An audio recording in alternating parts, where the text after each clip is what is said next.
یقین وفا از قلم ہما میر، اب تو میرا دل بھی ہونے والے جیجو سے ملنے کے لیے مچل رہا ہے۔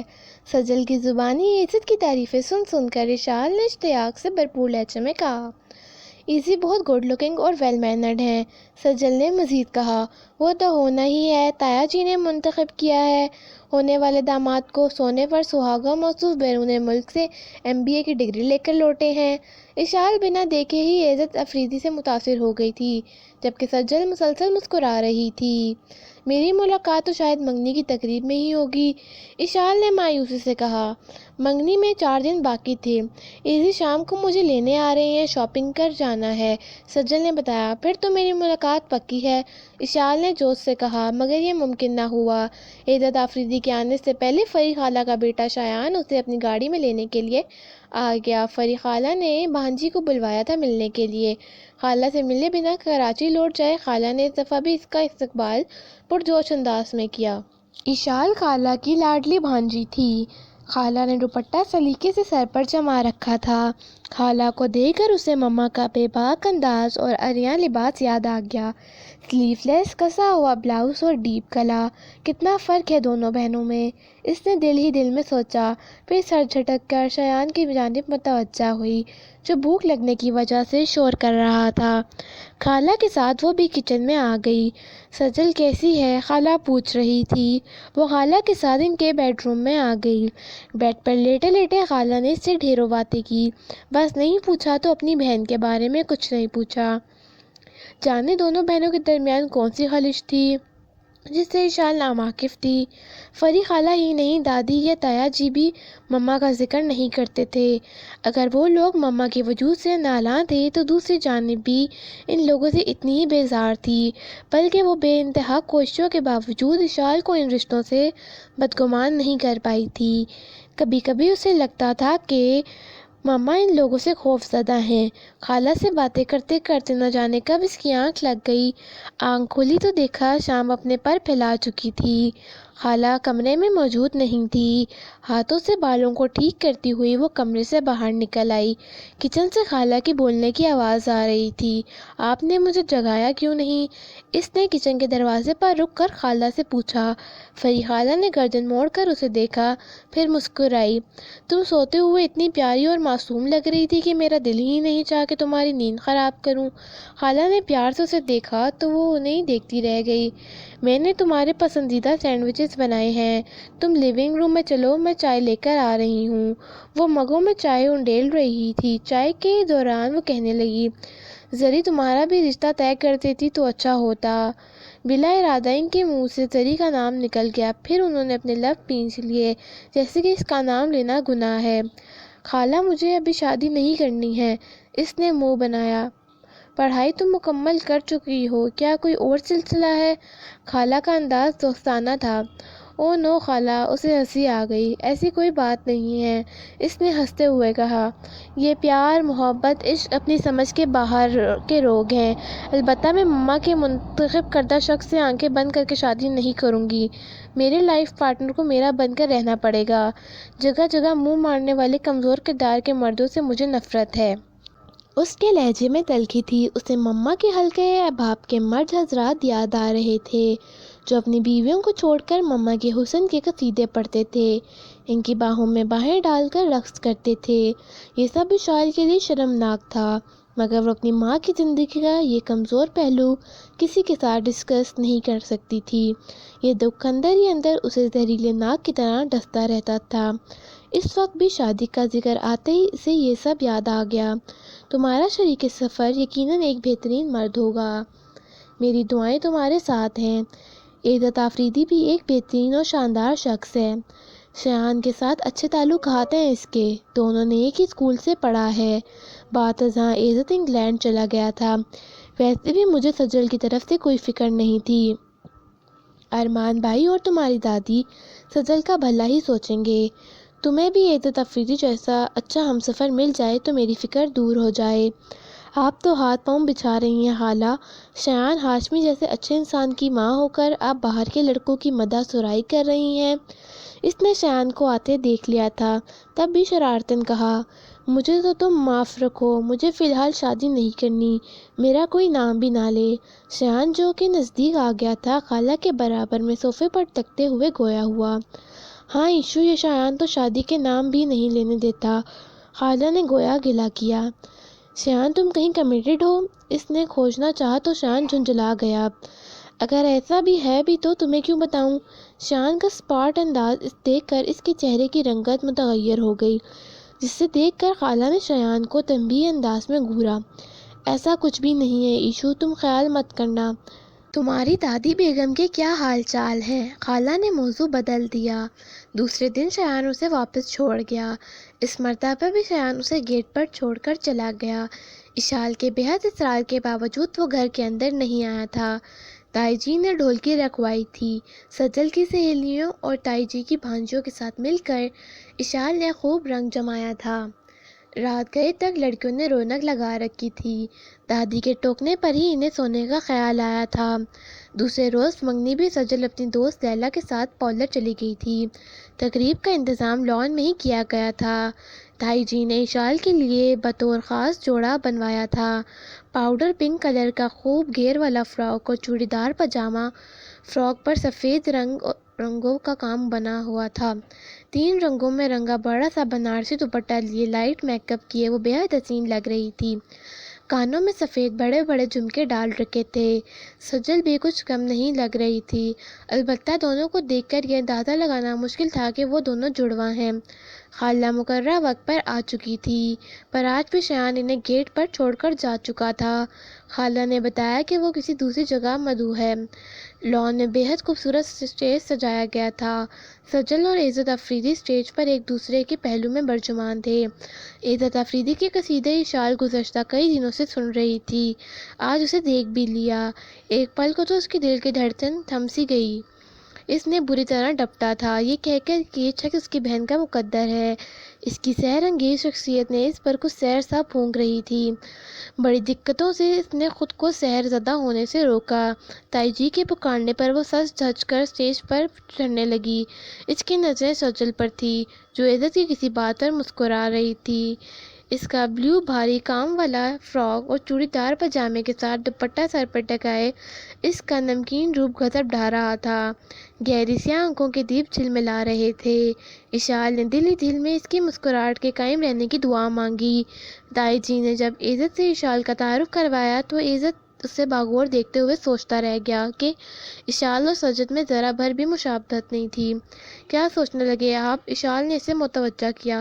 سوچ رہا ہوں آپ سے پہلے ملاقات کیوں نہیں ہوئی۔ اس کے انداز میں وہی شرارت تھی جو سالی اور بہنوئی کے رشتے میں خاصا ہوا کرتی ہے۔ عامیانہ پن کی جھلک بھی نہیں تھی، مگر پھر بھی اشال کو اس کا انداز ناگوار گزرا تھا۔ وہ تنگ کر بولی، اچھا ہی ہوا کہ آپ سے پہلے نہیں ملی، ورنہ ہو سکتا ہے کہ آپ کو اس نشست تک پہنچنا نصیب نہ ہوتا۔ اس کا انداز سجل کو کھلا تھا، تب بھی اس نے اپنا پیر اشال کے پیر پر مار کر اسے فضول بولنے سے روکا تھا۔ بہت خوب، عزت نے اس کے انداز کو انجوائے کیا تھا۔ یہ تو طے تھا کہ اشال اور سجل ایک دوسرے سے بہت مختلف تھی۔ عزت پھر سے سجل کی جانب متوجہ ہو چکا تھا، جو کہ اس سے مانور کے بارے میں پوچھ رہی تھی۔ مانور جو کہ عزت کی چھوٹی بہن تھی اور آسٹریلیا میں زیر تعلیم تھی۔ عزت ایک مضبوط کردار کا نوجوان تھا اور کافی حد تک انا پسند بھی تھا۔ سجل اس رشتے کا اس کے والد کی پسند پر طے ہوا تھا۔ اس کے والد فرید افریدی اور ارمان احمد کے درمیان گہری دوستی تھی اور یہ دوستی تعلیمی دور میں پروان چڑھی ہے۔ اس دوستی میں آفتاب احمد کا بھی پورا حصہ تھا۔ آفتاب احمد کے انتقال کے بعد ارمان احمد اور فرید افریدی کے درمیان مراسم پہلے جیسے نہیں رہے تھے اور اسی تعلق کو مضبوط کرنے کے لیے عزت اور سجل کے درمیان رشتہ جوڑا گیا تھا، بلکہ وہ تو نکاح کروانا چاہ رہے تھے، مگر ارمان احمد کو اعتراض تھا کہ تایا جی کا انتخاب سجل کے لیے موزوں نہیں ہے۔ تقریب رات گئے تک اختتام پذیر ہوئی۔ ارمان احمد اور آفتاب 2 ہی بھائی تھے، پر دونوں کا ذہنی رجحان بالکل مختلف تھا۔ ارمان احمد درس و تدریس کے شعبے سے وابستہ تھے اور گورنمنٹ کالج میں لیکچرار تھے، جبکہ آفتاب احمد نے محدود سرمائے سے بزنس شروع کیا تھا، جو کہ دن بدن ترقی کی منزلیں طے کر رہا تھا۔ ارمان احمد نے والدہ کی خواہش کو مقدم رکھتے ہوئے اپنی خالہ زاد کو اپنی زندگی میں شامل کر لیا۔ آفتاب احمد نے یہاں بھی من مانی کی اور اپنی پسند سے زرینہ کو شادی کر کے اسے ماں کے سامنے لا کھڑا کیا تھا۔ زرینہ ایک روشن خیال لڑکی تھی۔ آمنہ بیگم بیٹے کے اس عمل سے حد درجہ دل برداشتہ ہوئی تھی۔ زرینہ کا کھلا ڈھلا انداز انہیں سخت ناگوار گزرتا تھا۔ انہیں یقین ہو گیا تھا کہ بیٹا ہاتھ سے نکل چکا ہے۔ کاش جب وہ بزنس کے سلسلے میں کراچی گیا تھا تب وہ اسے اکیلا نہ جانے دیتی، یا خود اس کے ساتھ چلی جاتی، یا پھر اس کی شادی کر کے بیوی کو اس کے ساتھ بھیجتی، لیکن اب وقت ہاتھ سے نکل چکا تھا، سو اب صبر کے سوا کوئی چارہ نہیں تھا۔ چند روز رہ کر آفتاب اپنی نئی نویلی دلہن کو لے کر کراچی لوٹ گئے۔ وقت اپنی رفتار سے آگے بڑھ رہا تھا۔ شادی کے چند مہینوں بعد ہی آفتاب کو احساس ہو گیا کہ انہوں نے زرینہ کو زندگی میں شامل کر غلطی کی ہے۔ اس نے تکیے پر سر رکھ کر آنکھیں موند لی۔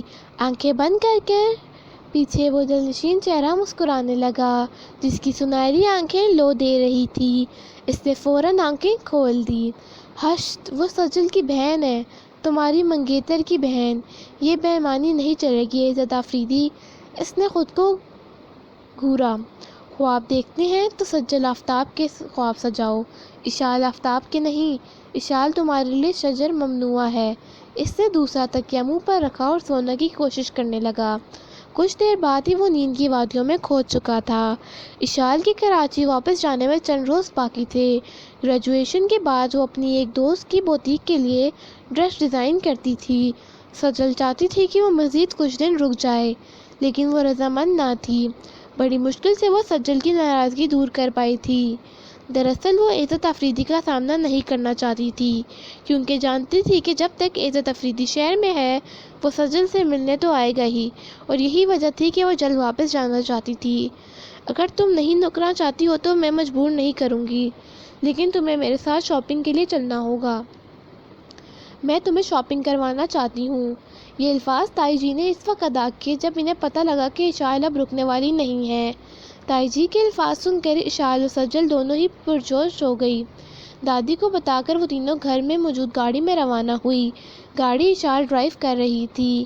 تائی جی گول گپے بھی کھائیں گے، اشعال نے چٹخارا لیا، اور چاٹ بھی۔ سجل نے اس کا بھرپور ساتھ دیا، جبکہ رابعہ مسلسل مسکرا رہی تھی۔ شاپنگ مال سے تائی جی نے اس کے لیے سوٹ اور ایک سویٹر خریدا، جبکہ سجل نے اس کے لیے خوبصورت سی چوڑیاں خرید لیں۔ ویسی چوڑیاں اس نے سجل کو دلوائی تھی۔ تائی جی اب دادی کے لیے شال لے رہی تھی، کیونکہ سردیوں کی آمد تھی۔ سجل بھی اپنے لیے کارڈیگن دیکھ رہی تھی، جبکہ وہ پرفیوم والے سیکشن میں آ گئی اور پرفیومز چیک کرنے لگی۔ تب بھی اسے خود پر کسی کی نظروں کی تپش محسوس ہوئی تو وہ چونکی۔ اس نے سامنے لگے دیوار گیر شیشے میں دیکھا تو اسے عزت آفریدی کا عکس نظر آیا، جو اس کے پیچھے کچھ فاصلے سے کھڑا تھا، گہری نظروں سے اسے دیکھ رہا تھا۔ اس کی بے خبری کا فائدہ اٹھا کر جیسے ہی اشعال کی نظریں اس سے ملی، اس کی آنکھوں کا نرم گرم تاثر اجنبیت میں ڈھل گیا، اور وہ اشعال سے نظر چراتا پرفیوم کی شاپ سے باہر نکل گیا، جبکہ اشعال کے اندر تک کڑواہٹ گھل گئی۔ یہ شخص سجل کے لائق نہیں ہے۔ اس نے ہونٹ سکوڑے اور پرفیوم واپس رکھتی مڑی اور تائی جی اور سجل کو ڈھونڈنے لگی۔ عزت آفریدی اسے پھر نظر نہیں آیا، مگر وہ بری طرح سے عزت آفریدی سے بدظن ہو چکی تھی۔ عزت کا اسے دیکھنا اور پھر انجان بن کر گزر جانا، اس کا موڈ بری طرح خراب ہو چکا تھا۔ جب بھی تو واپسی پر اسے گول گپوں نے مزہ دیا، نہ ہی چاٹ نے چٹخارے لینے پر مجبور کیا۔ رات کے کھانے کے بعد وہ دادی کے بستر میں گھس گئی۔ چند روز اور رک جاتی۔ دادی نے پیار سے اسے دیکھا۔ نہیں دادی، میری غیر موجودگی میں مما کو گھر آنے کا ہوش ہی نہیں رہتا۔ اس کے لبوں سے بے ساختہ نکلا تھا۔ اس نے فوراً دانتوں تلے زبان دبائی۔ وہ دادی سے یہ ذکر نہیں کرنا چاہتی تھی، مگر عائشہ وہ اب بھی اپنی روش پر برقرار ہے۔ جوان بیٹی کا بھی اسے احساس نہیں ہے، دادی نے تاسیف سے کہا تھا، اور وہ پچھتا رہی تھی کہ کیوں اس نے یہ بات بتائی۔ میرے گھر میں موجودگی سے اتنا فرق تو پڑتا ہے کہ ان کے دوست گھر نہیں آتے۔ اس کی آنکھیں زب کر یہ سرخ ہو رہی تھی۔ اچانک وہ کسی خیال سے چونکی۔ دادی، مجھے عزت آفریدی اچھا نہیں لگتا۔ وہ سجل کے لائق نہیں ہے، اس نے ان کے کان میں گھس کر کہا۔ دماغ درست تو ہے تیرا بچی، وہ اتنا سلجھا ہوا بچہ ہے۔ دادی کو ناگوار گزرا تھا۔ سب ڈھونگ ہے دادی، اس کا کریکٹر ٹھیک نہیں ہے۔ وہ باضد تھی۔ ارے تو اتنی سمجھدار کب سے ہو گئی کہ ایک ملاقات میں ہی بندے کو پرکھ لے؟ اور پھر وہ ایک اعلیٰ خاندان کا چشم و چراغ ہے۔ دادی نے اس کی سمجھداری پر شک کیا۔ خاندان کی بات تو آپ نہ ہی کریں، کیا ماما اعلیٰ خاندان کی فرد نہیں ہے؟ میں نہیں چاہتی کہ سجل کو کوئی دکھ ملے۔ نہ چاہتے ہوئے بھی اس نے ماں کا حوالہ دیا تھا، اور دادی کی سمجھ میں نہیں آ رہا تھا کہ اشال کو کس طرح یقین دلائیں کہ عزت آفریدی بہترین انتخاب ہے۔ 2 روز بعد وہ دل میں بے پناہ وسوسے لیے کراچی لوٹ آئی۔ حسب معمول مما غیر حاضر تھی۔ لیڈی ماریا نے بتایا کہ وہ پارٹی میں گئی ہیں، لیٹ نائٹ واپس آئیں گی۔ یہ بتائیں بھابھی کیسی لگیں آپ کو؟ اسکائپ پر ماہنور اس سے مخاطب تھی۔ اچھی ہے، اس نے مسکرا کر بتایا۔ صرف اچھی؟ ماہنور نے آنکھیں ٹپٹپائی۔ میرا خیال تھا لالا کو آپ کہیں گے کہ بہت اچھی لگی ہیں بھابھی آپ کو۔ اس نے کہا۔ بہت اچھی تو مجھے اشال آفتاب لگی ہے، سجل کی بہن۔ اس نے رک کر کہا۔ آپ کی بات میری سمجھ میں نہیں آئی لالا، آپ کو آپ کی منگیتر سے زیادہ اس کی بہن اچھی لگی ہے، تو پھر منگنی بھی اسی سے کر لیتے۔ میں نے منگنی پر ہی تو اشال کو دیکھا ہے، تو اب آپ عمر بھر اپنی بیوی کو دھوکہ دیتے رہیں گے کہ آپ اس سے محبت کرتے ہیں۔ مانور تلخ ہو گئی تھی۔ اس سے اپنے لالا سے یہ توقع نہیں تھی۔ میں نے سوچا ہے کہ شادی کے بعد میں انگلینڈ سیٹل ہو جاؤں گا۔ اشال میرے سامنے نہیں آئے گی تو سجل کو خوش رکھنے میں آسانی ہوگی، اور جب اشال میرے سامنے آتی ہے تو مجھے سب کچھ بھولنے لگتا ہے۔ وہ شرمندہ لگا۔ محبت اس کے اختیار سے باہر تھی۔ حیرت لالا، آپ کو محبت ہوئی بھی تو کہاں؟ مانور نے کہا اور بے دلی سے لائن آف کر گیا۔ وہ ایش شکنی کرنے کا سوچ بھی نہیں سکتا تھا۔ سجل بابا کا انتخاب تھی۔ منگنی سے پہلے اس نے سجل کو دیکھ کر اوکے کیا تھا۔ تب تک دل نے محبت کا ذائقہ نہیں چکھا تھا۔ وہ اپنی کچھ روز پہلے والی حرکت پر خائف تھا۔ جب اس نے اشال کو شاپنگ سینٹر میں دیکھا تھا تو کچھ دیر کے لیے تو وہ خود بھی بھول گیا تھا، اور ہوش آتے ہی وہ بنا شاپنگ کیے وہاں سے لوٹ گیا۔ اشال، آج شام مسز کثیر کے گھر پارٹی ہے، تم بھی ساتھ چلنا، انہوں نے بہت اصرار سے تمہیں انوائٹ کیا ہے۔ ناشتے کی ٹیبل پر زری اس سے مخاطب تھی۔ سوری موم، مجھے ایسی جگہوں پر جانے سے وحشت ہوتی ہے جہاں بہت زیادہ ہجوم ہو، گہما گہمی ہو، اور پھر کس قدر بناوٹی انداز میں گال سے گال ملا کر ملتے ہیں۔ اس نے معذرت کے ساتھ وضاحت بھی کر دی۔ زری سے اسے بہت محبت تھی۔ اختلاف رائے کے باوجود بھی باپ کو تو وہ کم عمر میں ہی کھو چکی تھی، پر زری کو کھونا نہیں چاہتی تھی۔ زری کی ایکٹیویٹیز اکثر اسے شرمندہ کر دیتی تھی۔ ماؤں کو تو باوقار ہونا چاہیے، اور اتنی پرہیزگار بھی کہ بنا کسی جھجک کے بندہ ماں کے آنچل پر نماز ادا کرے، پر اس کی ماں میں ایسی کوئی خوبی نہیں تھی۔ پھر بھی وہ اپنے ماں سے محبت کرتی تھی، مگر اس کی ایکٹیویٹیز میں اس کا ساتھ نہیں دے سکتی تھی۔ تو تم نہیں چلو گی؟ موم، مجھے ثانیہ کی طرف جانا ہے، اس کی کل کال آئی تھی، اس کی مما ہاسپٹلائز ہیں، اس نے بتایا۔ اوکے ڈارلنگ، میں آفس سے لیٹ ہو رہی ہوں۔ اس کے گال سبسکا کر بیگ سنبھالتی ہوئی آگے بڑھ گئی۔ وہ ان کی پشت کو دیکھتی رہ گئی۔ وہ اب بھی اتنی اسمارٹ تھی، البتہ سگریٹ نوشی نے ان کے ہونٹوں کو سیاہ کر دیا تھا۔ یار، اچانک آنٹی کو کیا ہوا جو ہاسپٹلائز کرنا پڑا؟ ہاسپٹل کی راہداری میں ثانیہ کے ساتھ چلتے ہوئے اس نے پوچھا۔ وہ دونوں ہاسپٹل کے لان کی سمت میں جا رہی تھی۔ ثانیہ کی ماما اس وقت سو رہی تھی، ان کی بہو ان کے پاس تھی۔ پرسوں رات عدنان بھائی سے بحث ہو گئی تھی، اس بات کو لے کر ان کا بی پی شوٹ کر گیا تھا۔ ثانیہ کی آنکھوں میں نمی پھیل گئی۔ وہ بہن بھائیوں میں سب سے چھوٹی تھی اور اپنی والدہ سے نزدیک بھی تھی۔ وہ دونوں لان میں بنی سنگی بینچ پر بیٹھ گئے۔ ہسپتال میں اس وقت کافی چہل پہل تھی، مریضوں اور دیگر افراد کی آمد و رفت جاری تھی۔ اشال اس رخ سے بیٹھی تھی کہ کوارٹر سے باہر آنے والے افراد اس کی نظروں سے سامنے سے گزر جائے۔ ثانیہ بتا رہی تھی کہ بھابھی کی والدہ اپنے بیٹے کا رشتہ اس کے لیے لانا چاہ رہی تھی۔ امی رضامند نہیں تھی کیونکہ وہ شخص پہلے ہی ایک بیوی کو نپٹا چکا ہے۔ آنٹی کی بیماری کا لحاظ کر کے شاید عدنان بھائی یہ موضوع دوبارہ نہ چھیڑیں۔ اس نے ثانیہ کو اطمینان دلایا، مگر خود اس کا سکون رخصت ہو گیا۔ کوارٹر سے نکلتے شخص کو پہچاننے میں اسے دیر نہیں لگی تھی، اور وہ عزت افریدی تھا، اور وہ تنہا نہیں تھا۔ اس کے ساتھ ایک نازک اندام لڑکی تھی جس نے اسٹامک سوٹ پہن رکھا تھا۔ چہرے سے وہ بیمار نظر آ رہی تھی۔ اسے لگا کہ وہ اس لڑکی کو پہلے بھی کہیں دیکھ چکی تھی، پر اسے یاد نہیں آیا۔ کہ اس نے اس لڑکی کو کہاں دیکھا تھا۔ اشال پوری توجہ سے ان دونوں پر مرکوز ہو چکی تھی۔ ثانیہ کیا کہہ رہی تھی اسے کچھ سنائی نہیں دے رہا تھا۔ کتنا دھوکے باز ہے یہ شخص، جہاں لڑکی دیکھ کے پھسل گیا، نہ جانے کتنی لڑکیوں سے دوستانہ ہے اس کا۔ میں اسے سجل کی زندگی برباد نہیں کرنے دوں گی، وہ دل ہی دل میں سوچنے لگی، جبکہ وہ گاڑی میں جا چکا تھا۔ وہ لڑکی بھی اس کے ساتھ تھی۔ وہ خالی خالی نظروں سے ثانیہ کو دیکھنے لگی، جواب بھی کچھ کہہ رہی تھی۔ رات کو وہ سونے لیٹی تھی جب اس نے سیل پر کال آنے لگی۔ اس نے یس کا بٹن دبا کر کال ریسیو کر لی۔ دوسری جانب سجل گلہ کر رہی تھی کہ اسے کراچی واپس گئے اتنے دن ہو گئے ہیں اور اس نے ایک مرتبہ بھی سجل کو کال نہیں کی۔ سچ سجل، آج میں تمہیں کال کرنے ہی والی تھی۔ بلیو میں، یہ بتاؤ گھر میں سب کیسے ہیں؟ اور وہ عزت افریدی، ان کا کیا حال ہے؟ اس نے ایک ساتھ اتنے سوالات کر دیے۔ تم کہتی ہو تو میں مان لیتی ہوں، گھر میں سب ٹھیک ہے اور تمہیں یاد کرتے ہیں۔ عزت افریدی بھی ٹھیک ہیں، اسی ہفتے پہلے وہ ضروری کام سے کراچی گئے ہیں، سجل نے بتایا۔ اس کے ضروری کاموں کو میں اب اچھی طرح سے جان گئی ہوں۔ کہاں ٹھہرے ہوئے ہیں جیجو؟ مجھے ان کا ایڈریس دو، ان سے ملنے بھی جاؤں گی۔ اچھا، سجل ہنس دی۔ عزت کا ایڈریس میں تمہیں سینڈ کر دوں گی۔ کافی دیر سجل نے باتیں کرنے کے بعد فون بند کیا اور سونے کی کوشش کرنے لگی۔ اس نے ارادہ کر لیا تھا کہ وہ موقع نکال کر عزت سے ملنے جائے گی۔ اس نے طے کر لیا تھا کہ اسے عزت سے کیا کہنا ہے۔ سوچتے سوچتے اسے اندازہ ہی نہیں ہوا کہ وہ مسلسل عزت کے بارے میں ہی سوچ رہی ہے۔ وہ شخص اس کی سوچوں میں کسی طرح جھونک کر چمٹ گیا تھا۔ وہ کافی لیٹ سو کر اٹھی تھی۔ ناشتہ اس نے روم میں ہی کیا تھا اور اس وقت وہ میگزین کی ورق گردانی کر رہی تھی۔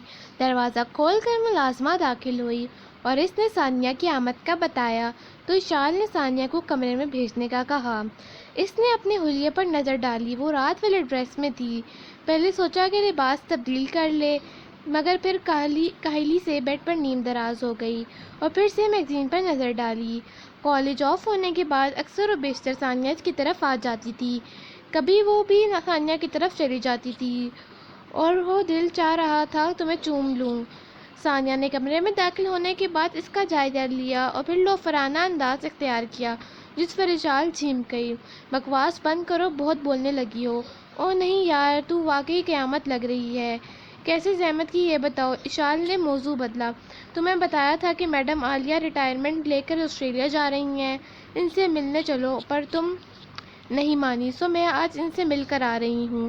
وہ تمہارا پوچھ رہی تھی، اب تمہیں ایسے بھی کیا مصروف ہے کہ تم استاد سے ملنے کے لیے وقت نہیں نکال سکتی؟ وہ ہماری کالج پرنسپل ہیں۔ ثانیہ اس کے نزدیک بیڈ پر بیٹھتے ہوئے ریموٹ اٹھا چکی تھی۔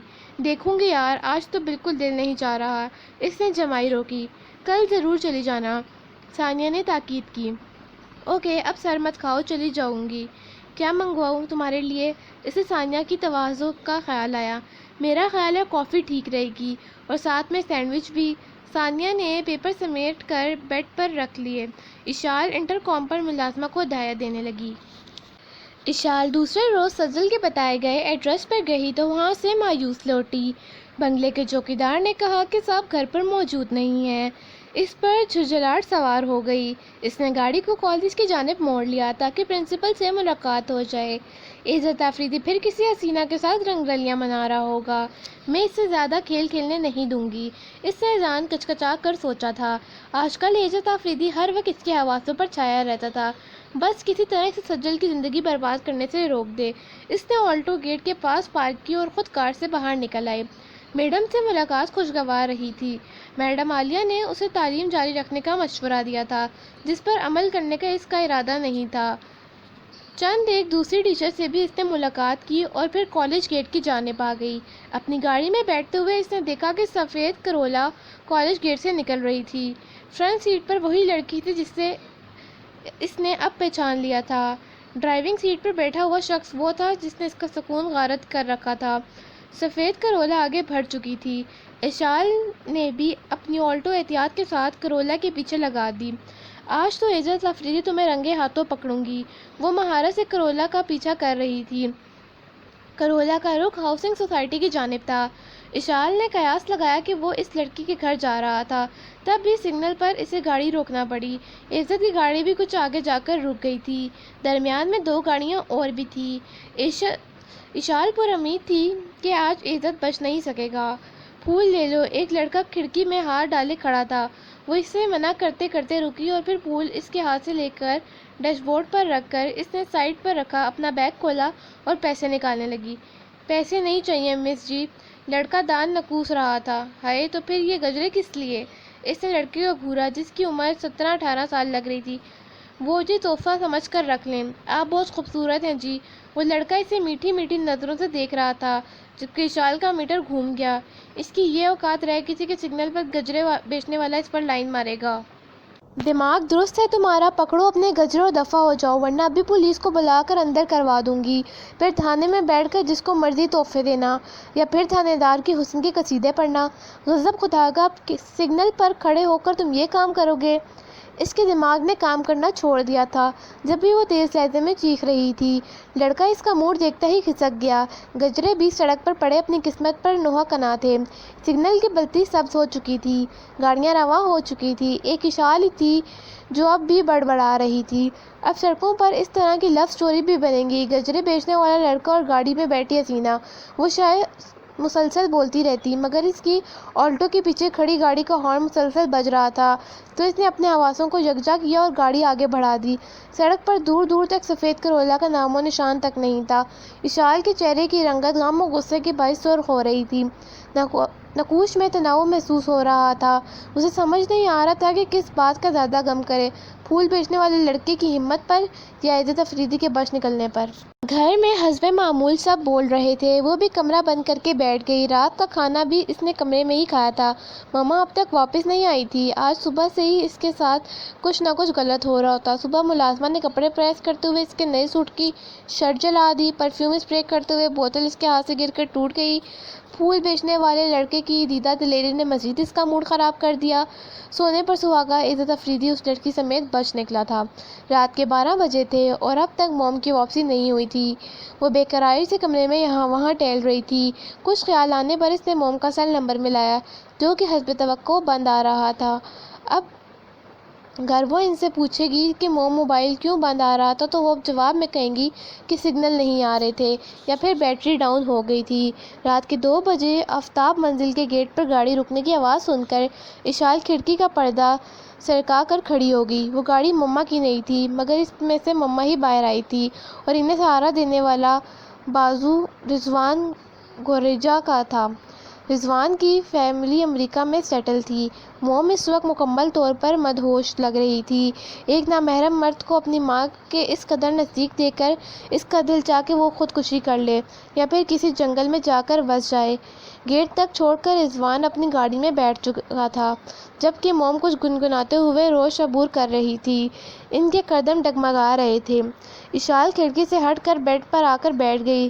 ضبط کے باوجود بھی اس کی آنکھیں بھیگ رہی تھی۔ مما اب رات کہاں تھی؟ اسے جیسے ہی مما کے بیدار ہونے کا علم ہوا ان کے بیڈ روم میں جا پہنچی۔ لیمن جوس پیتے ہوئے زری نے اسے دیکھا۔ آج سے پہلے اس نے کبھی زری سے جواب طلب نہیں کیا تھا۔ مطلب کیا ہے تمہارا؟ میں آپ سے سیدھی سی بات پوچھ رہی ہوں، آپ کل رات 2 بجے تک کہاں تھی؟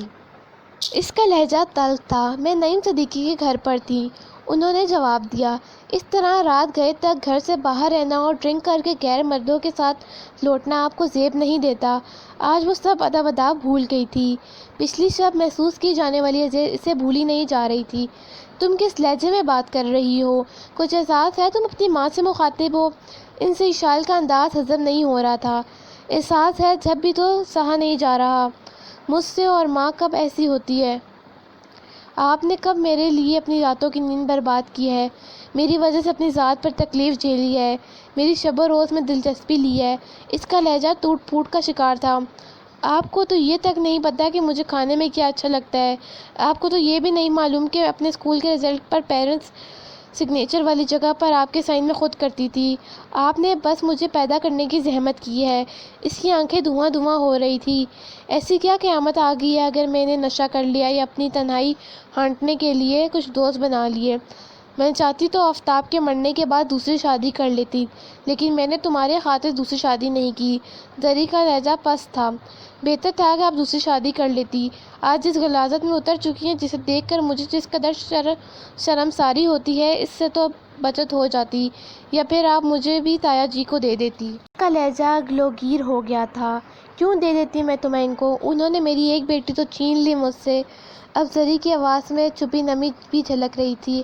آج اسے محسوس ہو رہا تھا کہ وہ خسارہ اٹھا چکی ہے۔ بہت اچھا ہوا کہ پاپا نے سجل کو تایا جی کو دے دیا۔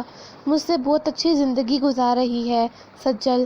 میری طرح اس کے شب و روز اذیت بھرے نہیں گزرتے، نہ ہی میرے جیسی ٹوٹی بکھری شخصیت ہے اس کی۔ آپ بہت غلط کر رہی ہیں، اپنے ساتھ بھی اور میرے ساتھ بھی۔ وہ تھکے تھکے قدموں سے زری کے کمرے سے باہر نکل آئی اور اپنے کمرے میں بند ہو گئی۔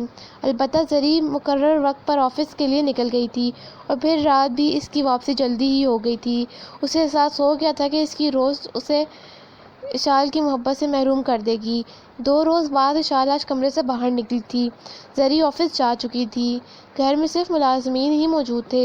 بے خوابی اور کمزوری کی وجہ سے اس کی آنکھوں کے گرد ہلکے نما ہو رہے تھے۔ لیڈی ماریا کو اسے دیکھ کر دکھ کا احساس ہوا۔ وہ پھرتی سے اس کے سامنے ناشتہ کرنے لگی۔ 2 روز سے اسے کھانے پینے کا ہوش بھی نہیں تھا۔ لیڈی ماریا اس کے روم میں جا کر زبردستی کچھ نہ کچھ کھلا پلا رہی تھی، ورنہ اس وقت وہ چلنے کے قابل بھی نہیں ہوتی۔ لیڈی ماریا اس کے بچپن سے اس کے گھر میں تھی۔ گھر کے تمام امور ان کے ہی زیر نگرانی ہوتے تھے۔ بیبی، میں نے تمہارے لیے فرینچ ٹوسٹ بنائے ہیں۔ لیڈی ماریا نے اس کی پلیٹ میں سلائس نکال کر رکھا تو وہ آہستگی سے کاٹنے لگی۔ ناشتے سے فارغ ہو کر لاؤنج میں آ بیٹھی۔ لیڈی ماریا نے بتایا کہ لینڈ لائن پر گزشتہ روز ثانیہ کی کال آئی تھی، وہ اس سے ملنا چاہتی ہے۔ اس نے بد دلی سے لیڈی ماریا کی بات سنی تھی۔ اس کا سیل فون 2 دنوں سے آف تھا، شاید اسی لیے ثانیہ نے لینڈ لائن پر کال کی تھی۔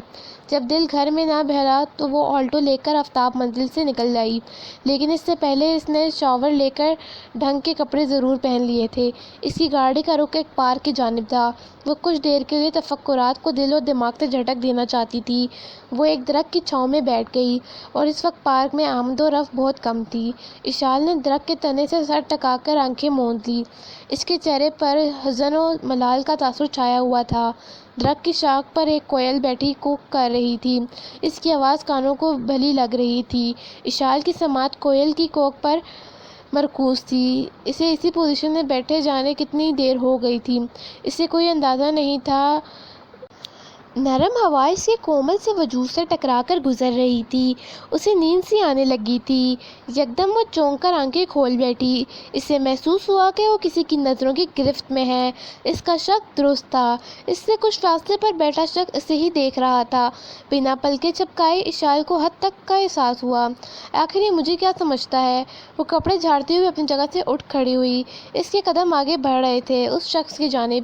اشال کو اپنے نزدیک آتا دیکھ اس نے نظر ہٹائی اور بے حد سکون کے ساتھ موبائل پر کچھ ٹائپ کرنے لگا۔ اے مسٹر، مجھے تم سے کچھ بات کرنی ہے۔ وہ اس کے سر پہ کھڑی تھی۔ اشال، آفتاب تمہیں اپنے سامنے اچانک دیکھ کر اچھا لگا۔ وہ اس کے سامنے پورے قد سے کھڑا تھا اور اس کے لبوں پر خوبصورت مسکراہٹ کھیل رہی تھی۔ بلو جینس پر انگوری ٹی شرٹ پہنے وہ ہمیشہ کی طرح ماحول پر چھا رہا تھا۔ پوچھ سکتی ہوں یہاں کیا کرنے آئے ہو؟ اشال کا لہجہ طنزیہ تھا۔ میں یہاں کسی سے ملنے آیا تھا۔ کسی لڑکی سے ملنے آئے ہو کہ؟ اینی وے، مجھے یہ کہنا تھا کہ تم سجل سے منگنی ختم کر دو۔ وہ یکدم چونکا تھا۔ اشال کی بات سن کر اس کی مسکراہٹ سمٹ گئی۔ میں کچھ سمجھا نہیں، میں سمجھا دیتی ہوں۔ مسٹر عزت آفریدی، تم مجھے سجل کے لائق نہیں لگے۔ تو پھر؟ اس نے آئی برو تن گئے۔ کہا نا کہ منگنی توڑ دو۔ یہ بات تم سجل سے کہو یا پھر اپنے گھر والوں سے، میں اس سلسلے میں کچھ نہیں کروں گا۔ اس کے چہرے کے تاثرات میں تناؤ آ گیا تھا۔ کوئی میری بات سمجھنے کو تیار نہیں ہوگا۔ تمہاری ظاہری شخصیت نے ان سب پر جادو کر دیا ہے، جبکہ میرے خیال میں اصل حسن انسان کے خد و خال میں نہیں، اس کے کردار میں پوشیدہ ہوتا ہے۔ اس کا لہجہ نفرت میں ڈوبا ہوا تھا۔ عزت کو حیرت نے گھیر لیا۔ اس قدر نفرت، اس قدر کڑواہٹ اس کے مزاج میں آئی کیسے، اور وہ جانے کیسے جھیل گیا؟ کوئی دوسرا اس کے مقابل کھڑا ہو کر اس کے کردار کو نشانہ بناتا تو وہ اسے شوٹ کر دیتا، مگر مقابل یہ لڑکی تھی جسے اس نے کہا تو فقط اتنا: تم نے کب میرے کردار میں کھوٹ دیکھا ہے؟ اس طرح کی الزام تراشی کر کے کیا ثابت کرنا چاہتی ہو؟ اس نے سختی سے مٹھیاں بھینج لی۔ خود کو بہت بے بس پا رہا تھا وہ۔ نہ مجھے کچھ ثابت کرنا ہے نہ بتانا ہے، میں بس اتنا چاہتی ہوں کہ تم منگنی ختم کر دو۔ ایسا ہرگز نہیں ہوگا، تمہیں جو کرنا ہے کر لو۔ عزت نے ایک ایک لفظ پر زور دے کر کہا۔ میں سجل کو تمہاری نہیں بننے دوں گی۔ اشال نے انگلی اٹھا کر اس کی جانب اشارہ کیا، پھر وہ ایڑیوں پر مڑی اور تیز قدموں سے پارک کے گیٹ کی جانب بڑھ گئی۔ وہ ہونٹ بھینجے اس کی پشت کو گھورتا رہ گیا۔ اس کی گاڑی ثانیہ کے گھر کی جانب رواں تھی۔ آج ثانیہ کی منگنی کی تقریب تھی۔ اس کا رشتہ اس کے لندن پلٹ کزن کے ساتھ طے ہو چکا تھا۔ اس کی گاڑی نے ابھی آدھا فیصلہ طے کیا تھا۔ اس کی توجہ بیگ کی ڈیش بورڈ پر رکھے اس کا سیل فون پر وائبریٹ کرنے لگا۔ سجل کا نمبر دیکھ کر اس نے گاڑی سڑک کے کنارے روک دی اور کال ریسیو کی۔ دوسری جانب سجل کا مزاج برہم تھا۔ وہ ایشال کی آواز سنتے ہی شروع ہو چکی تھی۔ ایشو، تم ایسا کیوں کر رہی ہو؟ تمہیں عزت کے ساتھ اس طرح نہیں کرنا چاہیے۔ عزت بہت اچھے ہیں۔ اوہ، تو انہوں نے تمہیں خبر پہنچا دی۔ اس کا لہجہ نادانستہ کھٹیلا ہو گیا تھا۔ تمہیں ان کے بارے میں کوئی غلط فہمی ہو گئی ہے۔ سجل کی آواز گھبرائی ہوئی تھی۔ اس کے دل کو دھچکا لگا۔ یہ سب وہ سجل کی خوشی کے لیے کر رہی تھی۔ عزت آفریدی تم سب لوگوں کو دھوکہ دے رہے ہیں۔ میں یہ کہنا چاہتی ہوں کہ جیسا وہ نظر آتا ہے وہ ویسا نہیں ہے سجل۔ اس کے ساتھ تمہاری زندگی برباد ہو جائے گی۔ ایشال، میری بات سنو۔ عزت نے جب مجھے فون کیا تھا تو پاپا نے ایل اسٹیشن پر ساری بات سن لی ہے۔ گھر میں بہت ٹینشن چل رہی ہے۔ پاپا بہت غصے میں تھے۔ ان کے خیال میں تمہیں عزت سے کوئی بات نہیں کرنی چاہیے تھی۔ تمہیں عزت کے کردار میں کوئی جھول نظر آیا تھا تو تم پاپا یا مجھے بتاتی۔ سجل نے تفصیل سے بتایا۔ میں نے دادی سے اس موضوع پر بات کی تھی، مگر انہیں تو زمانے بھر کی خوبیاں عزت آفریدی میں نظر آ رہی تھی۔ اور تم لکھ لو، میں غلط نہیں ہوں۔ میں تمہیں پروف دوں گی۔ وہ تم جیسی لڑکی کے لائق نہیں ہے۔ اس نے تب کر کال ڈسکنیکٹ کر دی اور بے دلی سے گاڑی آگے بڑھا دی۔ ثانیہ کی منگنی کافی دھوم دھام سے ہو رہی تھی۔ ایشال نے اسٹیج پر جا کر ثانیہ سے ملاقات کی اور پھر اسٹیج سے اتر کر ایک جانب خالی کرسی دیکھ کر اس پر بیٹھ گئی۔ ثانیہ اس کے دیر سے آنے سے کافی ناراض تھی۔ ایشال نے خود کو بہت مشکل سے گھرا محسوس کیا تھا اور عزت کو وہاں دیکھ کر اسے اچھا خاصا دھچکا لگا تھا۔ وہ دولہے کے ساتھ آیا تھا اور اس کے ساتھ وہ لڑکی بھی تھی۔ ایشال کو اس کا نام یاد آ گیا۔ وہ رابیل تھی، وہی لڑکی جسے 2 مرتبہ پہلے بھی وہ عزت کے ساتھ دیکھ چکی تھی۔ ایشال قدر سنسان کوچے میں بیٹھی ہوئی تھی۔ کچھ دور وہ دونوں بھی بیٹھے ہوئے تھے اور ارد گرد سے باخبر تھے اور باتوں میں مگن تھے۔ ایشال کی ساری توجہ ان دونوں پر تھی۔ رابیل نے ریڈ کلر کا اسٹامش سوٹ پہن رکھا تھا۔ یکایک ایک خیال نے اس کے دل میں گھر کیا تو اس نے بیگ سے اپنا موبائل نکالا اور ان دونوں کی ویڈیو بنانے لگی۔ عزت رابیل کا ہاتھ تھامے اسے کچھ کہہ رہا تھا۔ ایشال کو ایسا لگا کہ رابیل رو رہی تھی۔ پھر وہ دونوں اٹھے اور بنا کسی سے کہے واپس جانے لگے۔ ایشال نے پھرتی سے موبائل کا کیمرہ آف کر کے بیگ میں موبائل ڈالا اور کچھ دیر بعد وہ باہر آ گئی۔ عزت کی وائٹ کرولا گیٹ سے باہر نکل رہی تھی۔ کچھ دیر بعد اس کی آلٹو عزت کی کرولا کا تعاقب کر رہی تھی۔ رات کا وقت تھا مگر اس وقت بھی شہر کی رونقیں عروج پر تھیں۔ اس سفر کا اختتام گلشن اقبال کے رہائشی علاقے میں ہوا۔ عزت کی گاڑی عمارت کی پارکنگ میں جا کر رک چکی تھی۔ ایشال نے علاقے کو ذہن نشین کر لیا تھا۔ پھر اس کی گاڑی آگے بڑھتی چلی گئی اور اس کا ارادہ پھر کسی وقت یہاں آنے کا تھا۔ 2 دن ہو گئے تھے اس کی سجل سے فون پر بات ہوئے۔ سجل نے ان دونوں میں لاتعداد مرتبہ اس کا سیل پر کال کی تھی مگر اس نے کال ریسیو نہیں کی تھی۔ تایا جی اور سجل کی غیر متوقع آمد نے اسے حیران کیا اور کچھ پریشان کر دیا۔ تایا جی نے آج سالوں بعد آفتاب منزل کی دہلیز پار کی تھی۔ ان کی آمد کا مقصد ایشال جان چکی تھی۔ میں ایک سیمینار میں شرکت کے لیے آ رہا تھا تو سجل باسط ہو گئی کہ میں بھی چلوں گی، تایا جی نے بتایا تو اس نے سر ہلا کر سجل کی جانب رخ کیا۔ تم تو اب ادھر میرے پاس رہو گی نا؟ ہم دونوں ہوٹل میں ٹھہرے ہوئے ہیں۔ میں تم سے عزت کے بارے میں بات کرنے آیا ہوں، تایا جی نے فوراً اصل بات پر آتے ہوئے کہا۔ ہمارے ہاں معمولی باتوں پر رشتے ختم نہیں کیے جاتے بیٹا۔ مجھے سجل سے تمہاری محبت پر کوئی شک و شبہ نہیں ہے لیکن تمہیں عزت سے اس سلسلے میں بات نہیں کرنی چاہیے تھی، تایا جی نے رساں سے سمجھایا۔ تایا جی، میں نے کچھ دیکھا ہے تبھی تو۔ اس کی زبان لڑکھڑانے لگی تھی۔ اسی دم اسے اس ویڈیو کا خیال آیا جسے بنانے اور پھر عزت کا تعاقب کرنے کی وجہ سے اسے ثانیہ کی منگنی کی تقریب ختم ہونے سے پہلے جانا پڑ گیا تھا۔ ثانیہ اس وجہ سے اس سے اب تک خفا تھی۔ تایا جی سے معذرت کر کے وہ اپنے کمرے کی جانب بھاگی۔ تایا جی اور سجل ایک دوسرے کو دیکھتے رہ گئے۔ 2 منٹ کے وقفے کے بعد ایشال تیز قدموں سے ڈرائنگ روم میں داخل ہوئی۔ یہ دیکھیں تایا جی، یہ ویڈیو میں نے کچھ دن پہلے ہی بنائی ہے۔ اس نے اسمارٹ فون تایا جی کو تھمایا اور ویڈیو دیکھتے ہوئے تایا جی کے چہرے کی رنگت پل پل بدل رہی تھی۔ ویڈیو ختم ہونے کے بعد انہوں نے اسمارٹ فون سجل کو تھما دیا، البتہ ان کے چہرے پر گہری سنجیدگی چھائی ہوئی تھی۔ میں عزت آفریدی کو اس لڑکی کے ساتھ ایک سے زائد مرتبہ دیکھ چکی ہوں۔ اس لڑکی کا نام رابیل ہے۔ ان دونوں کے درمیان رشتے کی نوعیت کیا ہے یہ مجھے نہیں معلوم، ایشال نے سجل کی جانب دیکھ کر کہا، جو کہ 2 منٹ پر مشتمل ویڈیو دیکھ چکی تھی۔ پاپا میرا خیال ہے کہ اگر عزت اور اس لڑکی کے درمیان کوئی اور معاملہ ہے تب بھی اسے مجھے اعتماد میں لینا چاہیے تھا۔ سجل جو اب تک خاموش تھی پست لہجے میں بولی، ہو نہ ہو ٹھیک ہے، ہم لاہور چلے جاتے ہیں، انگوٹھی افریدی ہاؤس بھجوا دیں گے، بلکہ میں خود فرید کو جا کر دے آؤں گا۔ وہ بڑے فخریہ انداز میں اپنے بیٹے کے اعلیٰ کردار کے گن گاتا ہے۔ تایا جی کو سجل کی دل آزاری دکھ دے رہی تھی۔ پاپا ثبوت کے لیے ہمارے پاس اس ویڈیو کا موجود ہونا ضروری ہے، سجل نے ارمان احمد سے کہا۔ نہیں، اس کی ضرورت نہیں ہے، میں فرید سے خود بات کر لوں گا۔ زری کے آنے سے پہلے وہ دونوں واپس چلے گئے۔ ملازمہ نے خاطر مدارت کے لیے میز بھر دی تھی، لیکن ان دونوں نے چائے کے سوا کسی چیز کو ہاتھ نہیں لگایا تھا۔ اشال کو لگ رہا تھا کہ جیسے سر سے کوئی بوجھ سرک گیا ہو، پھر بھی وہ سکون نہیں تھی۔ ایک بے چینی سی تھی جو وجود میں سرایت کر گئی تھی۔ اس واقعے کے ایک ہفتے بعد ملازم نے آ کر بتایا کہ کوئی اس سے ملنے آیا ہے۔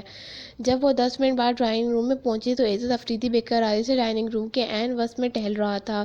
اسے دیکھ کر ایک پل کو اشال کے دل میں خوف دامن گھیر ہوا۔ وہ یہاں کس سلسلے میں آیا ہے؟ اشال نے اسے باغور دیکھا اور اس کی سرخ ہوتی رنگت اس کی اندرونی کیفیت کی گواہ تھی۔ ہو گئی تسلی، کر لی مانی، وہ کڑے تیوروں سے کہہ رہی تھی۔ یہ تو ہونا ہی تھا، اس نے دبے دبے لہجے میں کہا۔ آج اسے سامنے دیکھ کر اشال کی ہمت کہیں رخصت ہو گئی تھی۔ میرے کردار کو میرے اپنوں کی نظر میں مشکوک کر کے تم نے اچھا نہیں کیا اشال آفتاب، تم اپنا داؤ چل چکی ہو، یاد رکھنا اب میں اپنا وار کروں گا، تم سہ نہیں پاؤ گی۔ اس نے ہیزل براؤن آنکھیں سرخ ہو رہی تھی۔ مجھے سجل سے محبت نہیں اور نہ ہی میں نے اس سے وعدے عہد کیے تھے۔ یہاں وہ میرے بابا کی پسند تھی، اس کے اور میرے درمیان جو رشتہ تھا وہ تمہاری محدود ذہنیت کی بھینٹ چڑھ گیا۔ میرا دل نہیں ٹوٹا ہے، میرا پندار پر ضرب لگی ہے، میری انا مجروح ہوئی ہے اور تمہیں اس کی سزا بھگتنا ہوگی۔ وہ تیر برسا رہا تھا اور اشال خاموش کھڑی تھی۔ بہت جلد ہم پھر آمنے سامنے ہوں گے، پر اس وقت تم مجھ سے اس طرح نظر نہیں ملا پاؤ گی، یہ میرا وعدہ ہے۔ اس کے بعد وہ رکا نہیں تھا، خارجی دروازے کی جانب بڑھ گیا تھا۔ اشال پر ایک تیر نظر ڈال کر وہ اشال ایک صوفے پر گر گئی۔ مجھ سے غلطی تو نہیں ہوئی؟ جبکہ کار ڈرائیو کرتا وہ عزت 3 روز پہلے کے منظر میں کھو گیا جب بابا جان نے اسے ایمرجنسی کا کہہ کر حویلی بلایا تھا۔ اس وقت بابا جان کے کمرے میں امو جان کے علاوہ وہ اور بابا جان موجود تھے۔ عزت افریدی، تم نے ہمیں کسی سے نظر ملانے کے قابل نہیں چھوڑا۔ ارمان احمد رشتہ ختم کر چکے ہیں اور تم جیسے برکردار شخص کے ساتھ اپنی بیٹی بیاہ نہیں سکتے۔ بابا جان کے سرخ و سفید چہرے پر غضب چھایا ہوا تھا۔ میں برکردار نہیں ہوں بابا، اس جیسے بچھو نے ڈنگ مارا ہے۔ امو جان کی آنکھوں میں بھی نمی تیری تھی۔ آخر میں نے کیا کیا ہے؟ اس نے ضبط کی تنابیں چھوڑ دی تھی۔ رابیل کون ہے؟ کیا رشتہ ہے تمہارا اس کے ساتھ؟ بابا جان کے الفاظ اس کے اعصاب ہلا گئے۔ او خدایا! اس نے اپنے بال مٹھیوں میں جکڑ ڈالے۔ وہ سوچ بھی نہیں سکتا تھا کہ کوئی اس کے اور رابیل کے رشتے کو شک کی نگاہ سے دیکھے گا۔ اس نے سارا معاملہ شروع سے آخر تک بابا جان کے گوش گزار دیا کہ کب اس نے پہلی بار رابیل کو دیکھا تھا۔ بابا جان نے اسے بتایا کہ اشال اسے رابیل کے ساتھ کئی مرتبہ دیکھ چکی ہے اور اسی نے ان دونوں کی کوئی ویڈیو بنا کر ارمان احمد کو دکھائی ہے، جس کی وجہ سے وہ بدگمان ہو گئے ہیں اور انہوں نے رشتے سے معذرت کر لی ہے۔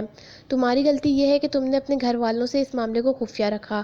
بابا جان کا لہجہ سپاٹ تھا۔ میں جانتا ہوں کہ غلطی میری ہے، لیکن مجھے امید نہیں تھی کہ اشال آفتاب اس حد تک چلی جائے گی۔ وہ بڑبڑایا تھا۔ بابا جان کی ناراضگی کو لے کر بھی وہ پریشان تھا، لیکن اسے امید تھی کہ ان کی خفگی جلد دور ہو جائے گی اور وہ امید لے کر کراچی لوٹ آیا۔ اس وقت گاڑی ڈرائیو کرتے ہوئے وہ آئندہ کا لائحہ عمل طے کر رہا تھا۔ خالہ کی فون سنی تو اس کو یہ امید نہیں تھی کہ اسے اتنی اچھی خبر سننے کو ملے گی۔ میں نے سجل کو شایان کے لیے مانگ لیا ہے، اگلے ہی ہفتے نکاح کا ارادہ ہے۔ اس کی مبارک ہو کے جواب میں خالہ نے نکاح کا بتایا۔ ان کا لہجہ پرجوش تھا۔ اتنی جلدی خالہ؟ اس نے چیخ کر کہا۔ شایان اسپیشلائزیشن کرنے امریکہ جا رہا ہے، نکاح ہو جائے تو کاغذات بنوانے میں آسانی رہے گی، رخصتی ان کے جانے سے کچھ دن پہلے ہی کروا لوں گی۔ خالہ بہت خوش لگ رہی تھی۔ خالہ، میرا خیال تھا کہ شایان کسی اور لڑکی کو پسند کرتا ہے۔ اسے یاد آیا وہ سجل کو ہی پسند کرتا تھا، لیکن اس سے پہلے کہ میں بات کرتی ارمان بھائی نے اس کا رشتہ عزت سے طے کر دیا، پھر بنا کوئی ٹھوس وجہ بتائے رشتہ ختم بھی کر دیا۔ خیر، شایان کی مراد بھرائی ہے۔ عزت کے نام پر اسے عزت کی ہیزل براؤن آنکھیں یاد آ گئی، جس میں اشال کے لیے بدلے کی آگ دہک رہی تھی۔ کتنی سرخ تھی اس کی آنکھیں! خالہ مسلسل بول رہی تھی، پر اب اس کا دھیان عزت کی جانب چلا گیا تھا۔ ہیلو اشال، اشال! خالہ اس کا نام پکارتی رہی تھی۔ جی جی خالہ، وہ حال میں واپس لوٹی۔ تم کب آ رہی ہو؟ میں جلد آنے کی کوشش کروں گی۔ اس نے کچھ دیر مزید بات کر کے رابطہ منقطع کر دیا۔ بانور MBA کمپلیٹ کر کے وطن لوٹ آئی تھی اور ان دونوں وہ کراچی میں عزت کے گھر پر تھی۔ دونوں بہن بھائی رات کے کھانے کے بعد سڑک پر واک کرنے کو نکلے تھے۔ اور سنائیں لالا، اشال آفتاب کا کیا حال ہے؟ تمہیں امو جان سے سارے معاملے کا علم تو ہو ہی گیا ہوگا۔ اس نے رک کر سگریٹ سلگایا۔ اشال کا ذکر آتے ہی اس کی آنکھوں سے وحشت جھلکنے لگی۔ مانور نے اسٹریٹ لائٹس کی روشنی میں اسے باگور دیکھا۔ امو جان بتا رہی تھی کہ ارمان انکل نے سجل کا رشتہ اس کی خالہ کے بیٹے سے طے کر دیا ہے، اور جو کچھ آپ کے ساتھ ہوا ہے اس کی تنہا ذمہ دار اشال نہیں ہے۔ لالا، میں اس سے ملنا چاہتی ہوں۔ نور کے لہجے میں اشتیاق جھلک رہا تھا۔ بہت جلد تمہاری یہ خواہش پوری ہو جائے گی۔ میں سمجھی نہیں لالا۔ میں نے طے کیا ہے کہ میں اشال آفتاب سے شادی کروں گا۔ جس پر کردار انسان وہ اپنی بہن کو دور کرنا چاہتی تھی، اسی کے ساتھ ساری زندگی بسر کرنا پڑے گی۔ تب اس سے معلوم ہوگا کہ اس نے مجھ پر الزام لگا کر کتنی بڑی بھول کی ہے۔ اس نے قدم آگے بڑھا دیے تھے تو مانور نے بھی اس کی پیروی کی۔ جن سے محبت ہو لالا، اسے تکلیف دینا آسان نہیں ہوتا۔ مانور کی کیفیت سمجھ نہیں پا رہی تھی۔ محبت وہ تو دل کے کسی کونے میں سو گئی ہے، اب تو بس بدلے کی آگ ہے جو دل کی سرزمین کو بھونک رہی ہے۔ اس کی وجہ سے مجھے جس ذلت کا سامنا کرنا پڑا ہے تم نہیں جان سکتی۔ مانور نے اپنے اندر بابا جان کا سامنا کرنے کی ہمت نہیں پاتا۔ صرف یہی نہیں، مجھ میں تو رابیل کے سامنے جانے کی بھی ہمت نہیں ہے، حالانکہ اسے اس سارے قصے کا علم نہیں ہے۔ لیکن میں رابیل سے ملنے کے بارے میں سوچتا ہوں تو مجھے یاد آنے لگتا ہے کہ اشال نے میرے اور رابیل کے رشتے کو کس نظر سے دیکھا ہے، اور پھر سب کے سامنے برا بنا کر پیش کیا ہے۔ میں اسے معاف نہیں کروں گا۔ اس نے آخری کش لگا کر سگریٹ ایک جانب اچھال دیا۔ لیکن لالا، جانے کیوں مانور کا دل اشال کو قصوروار نہیں مان رہا تھا، مگر عزت اس کی وکالت میں کچھ سننے کو تیار نہیں تھا۔ سو مانور کی بات کاٹ کر بولا، واپس چلیں مانور، مجھے ایک فائل پر کام کرنا ہے۔ میں نے یہاں ایک فرم کے ساتھ پارٹنرشپ میں نیا بزنس شروع کیا ہے، اس نے بتایا۔ پارٹنرشپ کیوں لالا؟ ہمارے پاس سرمایہ کی کمی تو نہیں ہے؟ مانور حیرت سے پوچھنے لگی۔ یہ تو کچھ تعلقات بڑھانے کی کوشش ہے۔ اس کا انداز مبہم تھا۔ مانور نے کھوج کا ارادہ ترک کر دیا۔ بہت کم ہی وہ اپنے بیڈ روم سے باہر نکلتی تھی، بالخصوص زری کی موجودگی میں۔ اس وقت اس کا دل بے وجہ گھبرانے لگا تھا۔ وہ بالکونی میں آ گئی۔ لان میں تمام مرکری لائٹس روشن تھیں۔ پورچ میں کھڑی سفید کرولا کو دیکھ کر چونکی۔ یہ تو عزت افریدی کی گاڑی ہے۔ تب ہی عزت باہر نکلا اور اپنی گاڑی کا دروازہ کھول کر بیٹھنے سے پہلے اس نے اوپر کی جانب دیکھا، اور بالکنی میں اشال کو دیکھ کر اس کے چہرے کے عناصر تن گئے۔ دوسرے ہی پل نظر ہٹا کر وہ گاڑی لے کر چلا گیا، جبکہ اشال کمرے سے باہر نکل آئی۔ اس کا رخ اسٹڈی کی جانب تھا۔ زری اتنے دنوں کے بعد اسے اپنے نظروں کے سامنے دیکھ کر مسکرائی۔ میں نے تم سے باتیں کرنے کو ترس گئی ہوں ہنی۔ اشال نے ماں کا فکرہ نظر انداز کر دیا۔ عزت افریدی یہاں کیوں آیا تھا موم؟ اس کے انداز میں شک کی بھانس تھی جس نے زری کو زخمی کر دیا۔ وہ میرا بزنس پارٹنر ہے، کچھ ڈسکشن کرنا تھی۔ میری طبیعت ٹھیک نہیں تھی، اس لیے اس نے کہا تھا کہ وہ گھر پر آ جائے گا، بس اسی لیے وہ آیا تھا، زری نے پھیکے لہجے میں کہا۔ وہ اشال کو حق بحق سمجھ رہی تھی۔ اسے پتہ لگ گیا تھا کہ جو اس نے بویا ہے وہی اب کاٹنا پڑے گا۔ اشال مزید کچھ کہے بغیر، تم بہت بدل گئے ہو ایزی، امو جان افسردہ لہجے میں بولی۔ صبح جس طرح اس نے آملیٹ میں نمک زیادہ ہو جانے کی وجہ سے خان سامہ کی توہین کی تھی، اس کے لب و لہجے کی سختی نے انہیں ہلا دیا تھا۔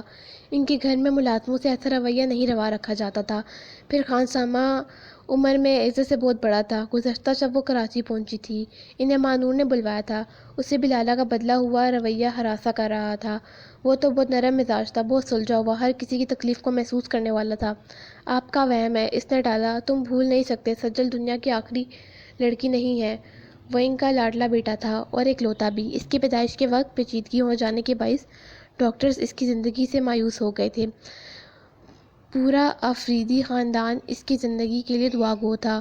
وہ فریز افریدی سے اور کشمالہ کی پہلی اولاد تھی۔ کئی دن انڈر آبزرویشن رہنے کے بعد وہ صحت یاب ہوا تھا۔ اس کی زندگی کی نوید پا کر افریدی ہاؤس میں زندگی کی لہر دوڑ گئی تھی۔ وہ 10 سال کا ہوا تھا اور مانور 6 سال کی۔ تب فرید افریدی کے چھوٹے بھائی نوید افریدی اور ان کی اہلیہ ایک حادثے میں زندگی کی بازی ہار گئے۔ ایسے میں کشمالہ نے دیور کی بیٹوں حدید اور عدید کو اپنی ممتا کی ردا میں سمیٹ لیا تھا۔ حدید عمر میں عزت سے 2 سال چھوٹا تھا اور مانور سے منسوب تھا، جبکہ عدید مانور کا ہم عمر تھا۔ دونوں بھائی تعلیم سے فراغت کے بعد پشاور میں اپنا خاندانی کاروبار سنبھال رہے تھے۔ عزت کا رویہ ان سے چھوٹے بھائیوں جیسا تھا۔ تم کوئی جواب کیوں نہیں دے رہے؟ انہوں نے اسے جھنجھوڑا۔ وہ دونوں اس وقت لاؤنج میں موجود تھے اور عزت صوفے پر ان کی گود میں سر رکھے آنکھیں موند لیٹا تھا۔ امو جان پلیز مجھے نیند آ رہی ہے۔ اس نے اپنا داہنا بازو آنکھ پر رکھ لیا۔ ایسے گستاخانہ رویے اس کے مزاج کا حصہ نہیں تھا۔ انہیں مانور کی بات کا یقین آ گیا کہ لالا بہت بدل گئی ہیں۔ ان کی آنکھیں نمی کے باعث جھلکنے لگی۔ مانور کی طرح وہ بھی فقط اشال کو قصوروار نہیں سمجھتی تھی۔ اس لڑکی کو انہوں نے سجل کی منگنی پر دیکھا تھا۔ وہ خود انہیں غیر معمولی لگتی تھی۔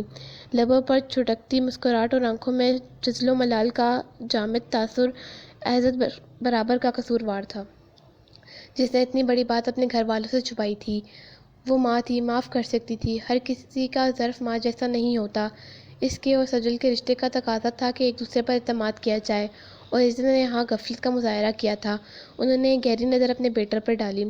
ہیزل براؤن آنکھوں پر اس نے اپنا بازو رکھا تھا۔ انابی لب پیچ رکھے تھے۔ اس کی وجہ سے اس کے دونوں گالوں پر ڈمپل پڑ رہے تھے، اور وہ کتنی ہی دیر اسے دیکھتی رہی۔ وہ بے حس حرکت لیٹا رہا۔ لیڈی ماریا ٹیلی فون چیخ رہا ہے، اس نے لاؤنج سے زوردار آواز میں کہا۔ یس بیبی، لیڈی ماریو سے جواب دیتی ہوئی ٹیلی فون اسٹینڈ تک آئی اور ریسیور اٹھا کر بات کرنے لگی، جبکہ وہ بدستور اپنے سیل پر ٹیمپل رن کھیلنے میں مصروف تھی۔ بیبی، لیڈی ماریا نے اس کے نزدیک کھڑی تھی۔ کیا ہوا؟ کس کا ٹیلی فون تھا؟ اس نے نظر اٹھائی۔ لیڈی ماریا پریشان لگ رہی تھی۔ میم ہاسپٹل میں ہیں بیبی، ان کی طبیعت بگڑ گئی تھی، اس لیے رضا صاحب مینیجر انہیں اسپتال لے گئے تھے۔ ان کی کال تھی، وہ کہہ رہے تھے کہ میم کو لے کر ان کی میڈیکل رپورٹس رکھی ہیں، وہ ہسپتال بھجوا دیں۔ موم کو کیا ہوا ہے؟ وہ ایک جھٹکے سے اٹھ کھڑی ہوئی۔